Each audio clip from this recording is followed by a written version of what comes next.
Hey, good evening. I'm Dan Fitzpatrick at stockmarketmentor.com. And to members, we did a live trading session this morning, and so you're going to be getting the replay of that for you to review. I suggest that you watch it in fast motion. I did talk a fair amount about VWAP, volume weighted average price, a great indicator for day trading, and various other things. Position trades and things. So it's definitely worth your while to look at that, even though it was a live course done this morning. Now, for our chart of the day here, I want to look at Crocs. This is a stock that I first saw yesterday. We actually looked at it this morning, and my brother Gary said, dude, I didn't even know there was such a thing as Crocs anymore. I thought they were out of business. Au contraire, they weren't. They've actually done really well since bottoming down here, gone up over 100%. So kind of makes me feel like wearing Crocs.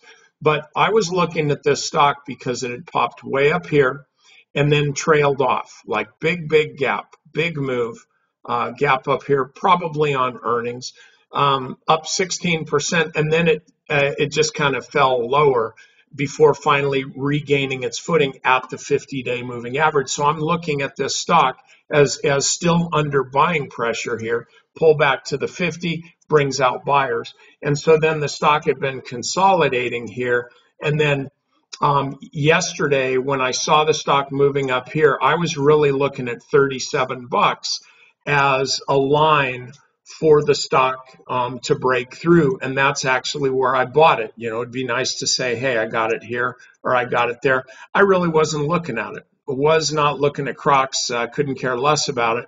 But then I saw it trickling up above 37 bucks, so I went long the stock. And now the stock's up even more today. Now, this is the thing.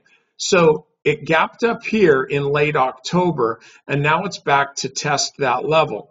I do expect some resistance right here because there's huge volume here. The stock is still a bit below the high there of 39 bucks. So what I'm doing is I'm watching to see how this trades. If the stock breaks out above 39 bucks, and it sure looks like it's gonna, but we don't know for sure. If it breaks out above 39 bucks, I'll probably be buying more because that's an indication that buyers are still interested in this stock even after the big, what I call a gap and crap. So I would be buying Crocs right here and just keep a stop. You got to give it a little bit of room. I would let it trade all the way down to 36 before selling it. If the stock does not rebound off of 36, then it's probably going to be mired in this trading range for a while more, and I just wouldn't want to have my money in that. So anyway, that's a trade for you for Crocs, and let's hope it works out.